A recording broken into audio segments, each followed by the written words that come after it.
Welcome to Art Street. Joining me is gallery owner and writer Paul Dorrell, whose passion is to help artists survive and thrive in what's often a cold and not very supportive art world. His new book is entitled Living the Artist's Life. It's good to have you on the program. And from what I could see reading the book, you wrote it because you felt artists don't know very much about making it out there in the world. They might know their art, but they don't know how to succeed, do they? That's exactly right. The vast majority of artists, when they get out of college, if they've struck a good path and trying to master whatever medium they're specializing in, oil, bronze, stainless steel, glass, installation work, social statement, doesn't really matter. A lot of them don't have the information for structuring a career year by year, setting out the goals, and eventually establishing the goal, reaching the goal of competent representation, not just in one region, but in several regions if it goes well.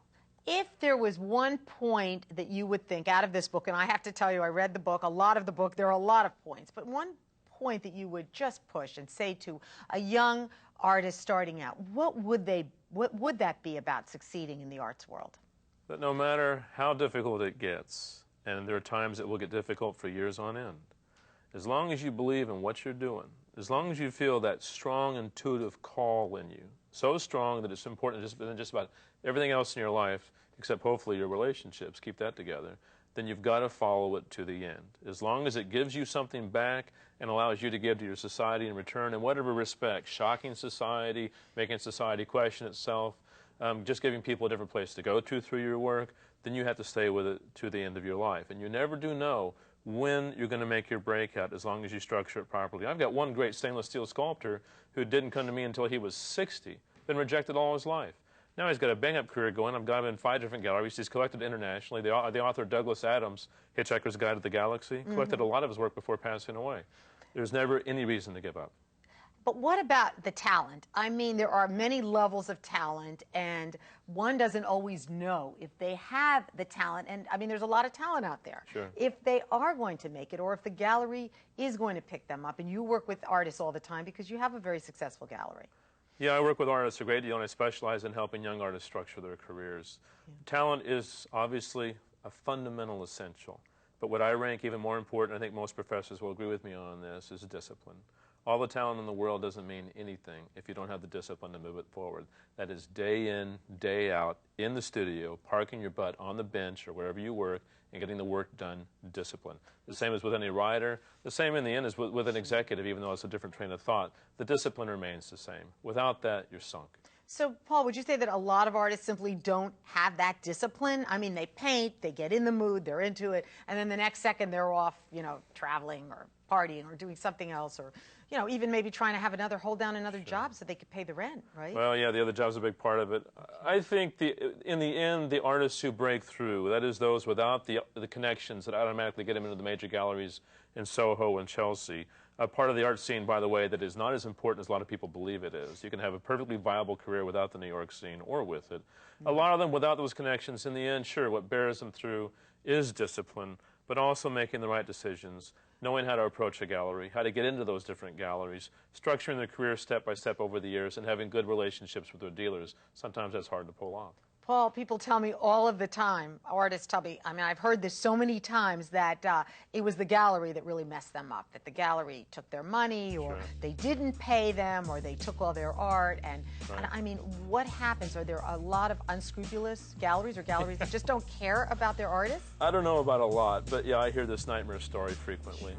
And a lot of gallery owners mistakenly believe that you have to lead a jet-setting sort of lifestyle in order to impress your clients, that you're living at a certain level of income. But to achieve that level of income, you got to be selling a ton of art, very expensive art. I don't really know that that's necessarily a good way to approach it. In fact, the snob factor gets involved somewhere there. And snobbery does a lot of damage in the art world. It turns away a lot of collectors who would otherwise be involved. It makes it difficult for artists to feel comfortable in a world, because artists are often humble about what they do. And it makes them feel uncomfortable about approaching all that. So how do you assess the gallery? Well, the first thing you do when you walk in the gallery and get a sense for it, try to determine how the staff treat potential browsers. Act like your browsers. See how they treat you. Are they welcoming? Are they receptive? Or are they cold and off-putting and snobbish? Well, that's one of the first things you got to watch for. Snobbery is normally a sign of duplicity. Also, when you're finally ready to go with a gallery, you ask for the references. They want your references, you ask for theirs. This is a profession on both sides. of the coin, and you have to expect them to behave as professionally as they want you to behave. Therefore, you ask for references of artists they work with, so those artists can tell you, yeah, they pay me on time, yeah, they take good care of me, yeah, they try to advance my career, yeah, they try to get me press and all these things. If a gallery will not give you those references, don't go with them. So we're talking about a relationship. Now, if one can't get into a gallery, because it doesn't necessarily happen so quickly, what's the next best way or the best way to go? Are we talking art festivals or just selling art out of your house or what? You can try that. It's a tough gig, selling out of your house. Yeah. Just about everybody has to start with the art fair, art festival circuit. And I discuss that because a lot of them can be a waste of time. So you have to be selective in the fair or the exhibit you're going to participate in. It must be a juried exhibit. It must have some track record. It must be of some consequence. Try to make sure that the exhibits or the juried shows you participate in are in major cities apart from your own. If all you do is show in Miami, art fairs and art exhibits, you're only going to be relevant maybe to people in Miami. The truth is, the way human nature views art, and many things for that matter, is that the genius always lives in a different region apart from your own. So if you live in Miami, try to get in juried shows in Philly, in Chicago, in Atlanta, in Dallas, in LA, in New York. It doesn't matter whether it's a major show or maybe a minor show, so long as it has integrity and the juried awards mean something. Do not count on making a ton of dough going to these shows. We never did. Yeah. But this is the exact reason I got my artists in juried shows all over the country, so that my Midwestern collectors would quit going to New York to find the supposed real art and start collecting work from people in their own region. And I guarantee you, Miami artists struggle with the same prejudice. And I know that you've been through a lot yourself. As a gallery owner, as a writer, a struggling writer, you've also written a book before this or two. I wrote 8. A few, okay. I was rejected 177 times before I was finally published. So you really know what it's like to have the artist experience. Oh, man, do I. You know, I'm a novelist first. I never really dreamed I would open a gallery and represent a bunch of freaking artists. It was the last thing on my mind. Yeah. And I got into it partly through naivety, partly through serendipity, if you will. And it wound up being a great feed for my novels. My novels aren't about art dealing. They're about other aspects of life. But it wound up giving me wonderful inspiration for continuing to work on my books until finally I did begin to break out. Well, Paul, it's a pleasure to have you on the show to talk about this very, very important book. As I told you earlier, well, first of all, it's called Living the Artist's Life, A Guide to Growing, Persevering, and Succeeding in the Art World. It's an important book. I interview artists all the time, and there's a lot that they can gain from this book. Thank you. That's what I wrote it for. Great to have you on the program. And we'll be right back with more of Art Street, so stay with us.